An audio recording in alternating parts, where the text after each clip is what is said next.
इस वीडियो में हम देखेंगे कि इंक्रीमेंटल साइट रीजनरेशन क्या होता है और कैसे हम नेक्स्ट.जेएस के अंदर इंक्रीमेंटल साइट रीजनरेशन करवा सकते हैं। तो अगर आप इसके नाम को ध्यान से देखेंगे तो साइट और जनरेशन इसके नाम के अंदर है। ये स्टैटिक साइट जनरेशन का ही एक एक्सटेंडेड वर्जन है। मतलब ऐसा पेज, ऐसे राउट्स जहां पर हम स्टैटिक साइट जनरेशन करवा रहे हैं, वहीं पर हम इंक्रीमेंटल साइट रीजनरेशन करवाते हैं। इसका मतलब क्या है एग्जैक्टली देखो, यहाँ पर हमने 200 पेजेस को जनरेट करवा लिया है। ठीक है, 200 पेजेस पे हम अगर चाहें तो जा सकते हैं। ये पेज नंबर 200 पे जाएंगे तो काम करेगा, 201 पे जाएंगे तो नहीं काम करेगा, क्योंकि हमने उसको फॉल्स कर दिया यहाँ पे। अगर हमें चाहिए तो हम इसको ट्रू कर सकते हैं, लेकिन फॉल्स ही रहने देते हैं। देखो, यहाँ पर हमने 200 पेज को जनरेट करवा लिया। अब ये पेज दोबारा कभी रीरेंडर नहीं होगा ऑटोमेटिकली।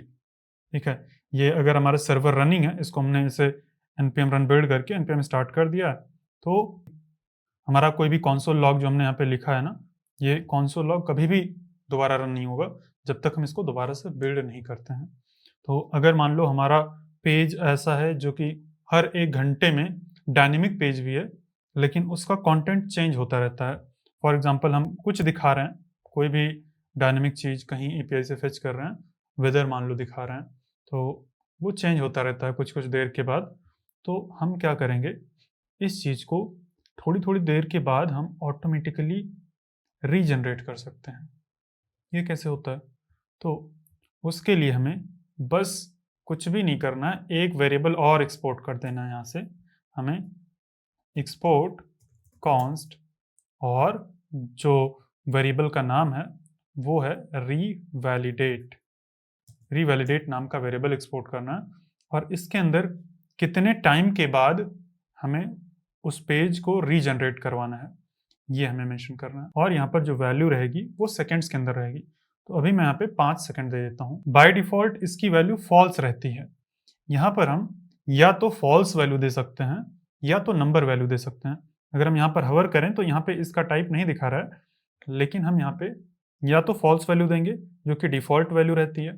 फॉल्स का मतलब कभी भी इसको रीवैलिडेट नहीं करना है। रीवैलिडेट का मतलब आप समझ लीजिए रीजनरेट। ठीक है, तो इसको दोबारा से कभी भी रीजनरेट नहीं करना है किसी भी पेज को। लेकिन अगर हम यहाँ पे नंबर दे देते हैं, अगर हम नंबर यहाँ पे 5 दे देंगे, तो हर एक 5 सेकंड के बाद ये पेज जनरेट होता रहेगा, ये ऑटोमेटिकली जनरेट होगा। लेकिन यहाँ पे एक ट्विस्ट है, वो ये है कि हर एक 5 सेकंड के बाद ये ऑटोमेटिकली सर्वर नहीं जनरेट करेगा। अगर कोई यूजर 5 सेकंड के बाद उस पेज पर आएगा, तभी इस पेज को दोबारा से रीजनरेट किया जाएगा। ठीक है, तो अभी के लिए मैं यहाँ पे फॉल्स लिख देता हूँ, जो कि डिफॉल्ट होता है, और एक बार हम चेक करके देखते हैं। जो कि फॉल्स होता है, और मतलब फॉल्स जो कि डिफॉल्ट होता है, वो करके हमने ऑलरेडी रन करके रखा है। ठीक है, अभी हम किसी भी पेज के ऊपर जाएं, कभी भी हमारा पेज ये रीलोड नहीं होता। ठीक है, कोई भी कंटेंट यहाँ पे दिखेगा नहीं। और इस चीज़ को और भी प्रॉपरली प्रूव करने के लिए मैं अभी क्या करता हूँ, ये कमेंट हटा देता हूँ। इधर मैं एक वो लगा देता हूँ, यहाँ पर H1 के नीचे H2, और यहाँ पर हम एक डेट दिखा सकते हैं इस तरह से। डेट की वैल्यू क्या क्या कर देंगे हम, new date dot to string. बस इतना अगर हम कर देते हैं तो ये एक डेट जनरेट करेगा, और डेट हमारे ब्राउज़र के ऊपर दिखेगी। अगर हम यहाँ पे डेवलपमेंट मोड में रन करें, npm run dev development mode में अगर रन करते हैं, तो ये बार बार अपडेट होता रहेगा, क्योंकि डेवलपमेंट मोड में कोई भी पेज जनरेट नहीं होता है। हर एक पेज एक तरह से डायनेमिकली कंसिडर किया जाता है। तो अगर हम यहाँ पे आते हैं, हम यहाँ पे आए और ये कंपाइल कर रहा है, थोड़ा टाइम लगा रहा है, और डेट डॉट टू स्ट्रिंग नाम का कोई भी फंक्शन नहीं है, क्योंकि हमने यहाँ पे डेट को प्रॉपरली क्रिएट नहीं किया है। हम यहाँ पे डेट को इस तरह से क्रिएट करेंगे, ये न्यू डेट को एज अ फंक्शन कॉल करना है, और टू स्ट्रिंग यहाँ पे टू लोकल स्ट्रिंग होता है शायद, एक बार हम चेक कर लेते हैं। टू लोकल डेट स्ट्रिंग ये कर देते हैं। ठीक है, या लोकल स्ट्रिंग ये टू लोकल स्ट्रिंग हम यहाँ पे कर देंगे, ताकि हमें वहाँ पे टाइम भी दिखता रहे। अब अगर आके ब्राउजर के अंदर रिफ्रेश करते हैं, तो ये देखो, ये ऑलरेडी रिफ्रेश हो चुका है, और यहाँ पे हमें दिख रहा है, ये डेट दिख रहा है और ये टाइम दिख रहा है, 7:11 ये दिख रहा है। और जितनी बार हम रिफ्रेश करेंगे ये टाइम अपडेट होता रहेगा, क्योंकि हर बार ये कोड एग्जीक्यूट होता है, ये पूरा कोड हर बार एग्जीक्यूट होता है। लेकिन अगर प्रोडक्शन मोड के अंदर अगर हम आ जाएं, इसको मैं npm run build करूंगा, npm run build, और फिर उसके बाद अगर हम इसको स्टार्ट करेंगे तो प्रोडक्शन मोड में ये दोबारा से एग्जीक्यूट नहीं होगा, बस फर्स्ट टाइम ही एग्जीक्यूट होगा जब यहाँ पे बिल्ड किया जाएगा इसको। एक बार हम थोड़ा सा टाइम देते हैं इसको, ये बिल्ड हो जाएगा अभी। ठीक है, डेटा फेच हो गया है, ये बिल्ड कर रहा है और बिल्ड होने वाला है। 208 पेजेस इसने बिल्ड किए हैं। ठीक है, ये बिल्ड हो गया है। अब हम यहाँ पे npm स्टार्ट करेंगे, npm स्टार्ट किया। अब जो भी बिल्ड के टाइम पर पेज जनरेट हुआ था, उस टाइम पर जो भी टाइम था वही टाइम रहेगा, हम कितनी भी बार रिफ्रेश करें। ये देखो अभी ये चेंज हुआ है क्योंकि ये पुराना वाला था। ठीक है, अब ये कभी भी नहीं चेंज होगा। ये देखो कितनी भी बार हम रिफ्रेश करें कोई टाइम नहीं चेंज होगा, कोई भी कॉन्सोल लॉग यहाँ पे रन नहीं होता है। लेकिन अगर हम रीवैलिडेट लगा देते हैं तो क्या होगा, यहाँ पे रीवैलिडेट हम 5 सेकंड्स लगा देते हैं। ठीक है, अब इसको हम दोबारा से npm run बिल्ड करेंगे और दोबारा से हम इसको स्टार्ट करेंगे। तो इसको थोड़ा सा मैं फास्ट फॉरवर्ड कर दूंगा। ठीक है,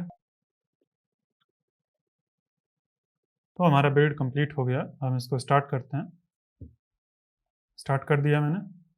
अब इधर आते हैं और हम कंसोल को भी ओपन करके रखेंगे। यहाँ पर कंसोल में भी आप देखना, अब देखो इसको जनरेट हुए 5 सेकंड हो गया होगा। अभी अगर हम रिफ्रेश करते हैं तो ये देखो ये कोड रन कर रहा है, लेकिन 5 सेकंड तक मैं अगर रिफ्रेश करता रहूँगा तो 5 सेकंड तक ये नहीं चलेगा। देखो ये 5 सेकंड के बाद ही चल रहा है। अभी मैं एक बार दोबारा से कर लेता हूँ और काउंट करूँगा मैं। देखो एक आया, 1 2 3 4 5, अब 5 सेकंड हो गया। अब उसके बाद ये यहाँ पे चलेगा देखो, और उसके बाद हर एक 5 सेकंड के बाद ही ये अपडेट होता रहेगा। यहाँ पे टाइम अगर हम देखेंगे तो देखो हर 5 सेकंड के बाद यहाँ पे ये टाइम अपडेट हो रहा है। और अगर आपने एक चीज़ नोटिस किया हो तो वो ये है कि 5 सेकंड के बाद ये कोड तो रन करता है, नया पेज जनरेट भी करता है, लेकिन यहाँ पर पुराना ही टाइम दिखता है। यहाँ पर अगर आप देखेंगे तो पुराना ही टाइम दिखता है, उसके नेक्स्ट रिक्वेस्ट में यहाँ पे नया पेज आता है। ठीक है, एक बार मैं फिर से इसको रिफ्रेश करता हूँ। मैंने जब तक आपसे बात किया तब तक 5 सेकंड हो गया होगा और थोड़ी देर तक मैंने वीडियो को पॉज भी रखा था। ठीक है, तो यहाँ पे अभी आप देखना, यहाँ पर ये अगर मैं अभी रिफ्रेश करूंगा तो 5 सेकंड बीत गया है, नया पेज जनरेट होगा, लेकिन ब्राउजर तक हमारे पुराना पेज ही आएगा। ये देखो हमने रिफ्रेश किया, नया पेज जनरेट हुआ है और इस बार ब्राउजर के अंदर वही टाइम दिखा रहा है। अभी भी अगर मैं दोबारा से रिफ्रेश करता हूँ तो नया टाइम यहाँ पे आएगा। ठीक है, ये देखो यहाँ पर ये मैं रिफ्रेश करता जा रहा हूँ, इधर पेज जनरेट हुआ लेकिन हमें पुराना ही पेज यहाँ पे दिख रहा है। और दोबारा से जब हम रिफ्रेश करते हैं तब हमें ये नया कंटेंट दिखता है यहाँ पे। ऐसा इसलिए होता है क्योंकि जो सर्वर है वो यूज़र को वेट नहीं करवाना चाहता है। वो ऑटोमेटिकली यूज़र की जैसे ही रिक्वेस्ट आई 5 सेकंड के बाद उसने उस पेज को जनरेट कर लिया सर्वर पर। अब जब नया यूज़र आएगा, नेक्स्ट टाइम से जब दोबारा से यूज़र आएगा वो उसी पेज के ऊपर, तब उसको लेटेस्ट कंटेंट दिखाया जाएगा। जो 5 सेकंड के जस्ट बाद यूज़र आया था उसको वही पेज दिखाया जाएगा जो सर्वर पे था। जैसे अभी 5 सेकंड हो गया, अभी हम रिफ्रेश करते हैं, देखो तो यहाँ पे ये कोड रन होगा और जनरेट हो जाएगा हमारा पेज। अगर हम चाहें तो हम HTML का जो जनरेटेड पेज है, पेज नंबर 200, वहाँ पर हम जाके टाइम देख सकते हैं और वही वाला टाइम रहेगा जो कि नेक्स्ट रिफ्रेश में यहाँ पे दिखेगा। ठीक है, लेकिन हम उसको नहीं देखेंगे, आप चाहें तो उसको जाके देख सकते हैं। अभी मैंने रिफ्रेश किया, एक बार रिफ्रेश किया जनरेट हो गया, अगर दोबारा से रिफ्रेश करता हूँ तो ये टाइम यहाँ पे आ रहा है। ठीक है, जब तक दोबारा से मैंने रिफ्रेश नहीं किया था ये पुराना ही टाइम यहाँ पे आ रहा था। ठीक है, देखो इस तरह से ये काम होता है। तो मुझे उम्मीद है कि आपको ये समझ में आ गया होगा कि कैसे काम कर रहा है। अब ये रीवैलिडेट हमें कब करना चाहिए, जब हमारे पेज का कंटेंट चेंज होता रहे over the period of time. अगर हमारे पेज का कंटेंट मान लो कि महीने में एक बार चेंज होता है तो उसको हम 5 सेकंड में रीवैलिडेट नहीं करवाएंगे। यहाँ पर हम इसको ऐसा लिखेंगे जैसे कि एक दिन में कितना घंटा होता है, एक दिन में कितना घंटा होता है, एक दिन में 24 घंटा होता है। ठीक है, और एक घंटे में कितने मिनट होते हैं 60, और एक मिनट में कितने सेकंड्स होते हैं। तो उस तरह से हमें कैलकुलेट करके इसको देना होगा। उसके लिए हमें कुछ इस तरह से लिखना होगा कि मान लो अगर हमें 1 मिनट लिखना है तो हम 60 लिखेंगे, ये 60 सेकंड्स हो गया। ठीक है, जो कि 1 मिनट है। अब 1 मिनट में कितने घंटे होते हैं, मतलब 1 घंटे में कितने मिनट होते हैं 60, तो ये 1 घंटा लिख दिया हमने। अब इसको अगर हमें चाहिए कि 24 घंटे, ठीक है, 24 घंटे में कितने सेकंड्स होंगे, तो हमें इसको 24 से मल्टीप्लाई करना होगा और फिर इसको हम 30 से मल्टीप्लाई कर देंगे। तो ये मिल जाएगा कि 1 महीने में कितने सेकंड्स होते हैं और 1-1 महीने में ये हमारा पेज रिवैलिडेट होगा। जब भी यूज़र आएगा 1 महीने बाद, तो अगर 1 महीने तक हमारा सर्वर रनिंग है, स्टॉप नहीं हुआ है, अगर हमने उसको रीबिल्ड नहीं किया, तो वही पुराना पेज पुराना कंटेंट 1 महीने तक रखा रहेगा। लेकिन अभी के लिए हम इसको 5 सेकंड ही कर देते हैं ताकि हमारे टेस्टिंग के लिए आसान रहे। अब ये जो रिवैलिडेट वाली वैल्यू है, इसको अगर हम चाहें तो बाहर से ऐसे दे सकते हैं और ये हमारे पूरे पेज के लिए ये काम करेगा, पूरा पेज रिफ्रेश करेगा। लेकिन इसको हम फेच लेवल पर भी दे सकते हैं। मान लो कि अगर हम अपने कंपोनेंट के अंदर कोई फेच कॉल कर रहे हैं, यहाँ पर हम नहीं दे सकते हैं, यहाँ पर भी हम फेच कॉल कर रहे हैं, लेकिन यहाँ पर हम अगर फेच के अंदर देंगे रिवैलिडेट की वैल्यू, तो वो काम नहीं करेगी। मैं एक काम करता हूँ, मैं इसको कॉपी कर लेता हूँ इधर और यहाँ पर पेस्ट कर देता हूँ, ठीक है? और मैं to do /1 को कॉल करूँगा, मतलब 1 to do को ही केवल फेच करूँगा। और यहाँ पर जब हम फेच कर रहे हैं, तो हम यहाँ पर कॉमा लगा के एक ऑब्जेक्ट पास कर सकते हैं और ऑब्जेक्ट के अंदर नेक्स्ट नाम की होगी और यहाँ पर एक ऑब्जेक्ट होगा नेक्स्ट के अंदर भी, जिसकी वैल्यू होगी रिवैलिडेट। हम यहाँ पर भी 5 दे सकते हैं और ये एग्जैक्टली वैसे ही काम करेगा जैसे ऊपर काम कर रहा था। थोड़ा सा डिफरेंस है, ये फेच लेवल पर काम करता है, वो पूरे पेज के लेवल पर काम करता है। अब एग्जैक्टली क्या डिफरेंस होता है इन दोनों में, ये सारी चीज़ें हम तब पढ़ेंगे जब हम डेटा फेचिंग देखेंगे कि नेक्स्ट.जेएस के अंदर हम डेटा फेचिंग कैसे करते हैं। अभी के लिए आप इतना समझ लीजिए कि ये दोनों सेम ही काम करेंगे और ज़्यादातर केसेस में मतलब ये दोनों सेम ही बिहेव करते हैं, ठीक है? तो इसको मैं यहाँ पे npm run dev करता हूँ, npm run dev नहीं, npm run build ये कर लूँगा। npm run build मैंने किया है, अभी build होगा और मैंने ये वाला कोड हटा दिया है, रिवैलिडेट वाला, ठीक है? ये रिवैलिडेट का कोड मैंने यहाँ पे रख दिया और ये वैसे ही काम करेगा, ठीक है? ये यहाँ पे बिल्ड हो रहा है हमारा पेज और ये देखो हर एक पेज के लिए ये console log दिख रहा है, क्योंकि हर एक पेज के लिए हम यहाँ पे ये चीज़ फेच कर रहे हैं ना, ये टू डूज, तो इसीलिए हमें यहाँ पे हर एक का console log दिख रहा था। अब मैं यहाँ पे npm स्टार्ट करता हूँ। चलो हमारा सर्वर स्टार्ट हो गया।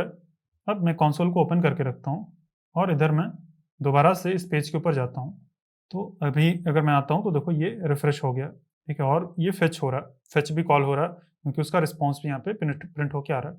और यहाँ पर अगर आपने देखा होगा तो यहाँ पर अपडेट नहीं हुआ है। अभी मैं इसको अगर दोबारा से फेच करता हूँ तो ये दोबारा से कॉल होगा क्योंकि 5 सेकंड बीत चुका है, क्योंकि बात करते हुए इतना टाइम हो गया, ठीक है? लेकिन यहाँ पर तुरंत अपडेटेड नहीं दिखेगा, लेकिन इधर तुरंत फेच कॉल होगा और पेज जनरेट होकर सर्वर पर रख जाएगा, नेक्स्ट यूजर के लिए नया पेज बन जाएगा। देखो हमने रिफ्रेश किया, ये टाइम वही है, टाइम अपडेट नहीं हुआ। टाइम अब दोबारा से जब करेंगे तो अपडेट होगा। ये देखो दोबारा से हमने किया, अभी टाइम अपडेट हो गया, लेकिन दोबारा से यहाँ पे कॉल नहीं गई है क्योंकि नया पेज ऑलरेडी जनरेटेड था और 5 सेकंड से पहले ही कॉल आ गई। देखो ये हमने रिफ्रेश किया और दोबारा से रिफ्रेश किया, तब ये चीज़ अपडेट होता है, ठीक है? तो मुझे उम्मीद है कि आपको समझ में आ गया होगा कि इंक्रीमेंटल साइट रीजनरेशन किसको बोलते हैं। इसी को जब हम यहाँ पे नेक्स्ट और फिर रिवैलिडेट वैल्यू सेट कर देते हैं, चाहे तो फेच के अंदर, ये दूसरा ऑप्शन है। पहला ऑप्शन ये है कि हम बाहर रिवैलिडेट की वैल्यू सेट कर देते हैं। जो हम ऐसा सेट कर देते हैं तो हमारी जो स्टैटिकली जनरेटेड साइट्स थी, यानी कि स्टैटिक साइट जनरेशन जो हमने किया था, वो हमारे स्पेसिफाइड टाइम पीरियड के बाद में वो रिवैलिडेट होता है। रिवैलिडेट का मतलब रीजनरेट होता है, उसको दोबारा से वैलिडेट किया जाता है, चेक किया जाता है कि अगर अपडेटेड डेटा है तो हम उसको दोबारा से अपडेट कर दें, ठीक है? रीजनरेट, रिवैलिडेट का मतलब आप समझ लीजिए कि रीजनरेट होता है और इसी को हम बोलते हैं इंक्रीमेंटल साइट रीजनरेशन। तो इंक्रीमेंटल साइट रीजनरेशन अपने आप में एग्जिस्ट नहीं कर सकता है, ये तभी एग्जिस्ट करेगा जब स्टैटिक साइट जनरेशन करवाएंगे। अगर स्टैटिक साइट जनरेशन नहीं करवा रहे हैं तब इंक्रीमेंटल साइट रीजनरेशन का कोई मतलब ही नहीं है। अगर इस वैल्यू को आप चाहे नॉर्मल कंपोनेंट के अंदर रख सकते हैं, जैसे कि मान लो ये हमारा पेज है, यहाँ पर हम रख देंगे, इसका कोई इफेक्ट नहीं होगा, ठीक है? नेक्स्ट.जेएस इसको यूज ही नहीं करेगा यहाँ से, मतलब कोई इफेक्ट ही नहीं है, क्योंकि कोई ये पेज तो ऑटोमेटिकली मतलब बाय डिफॉल्ट ये जनरेट होता है, क्योंकि ये स्टैटिक पेज है, ये तो जनरेटेड ही रहेगा। और इसमें कुछ चेंज हो नहीं रहा है। मुझे उम्मीद है कि आपका इंक्रीमेंटल साइट रीजनरेशन का कॉन्सेप्ट अच्छे से क्लियर हो गया होगा और आप सीखते रहिए, प्रैक्टिस करते रहिए। हम लोग मिलते हैं नेक्स्ट वीडियो में।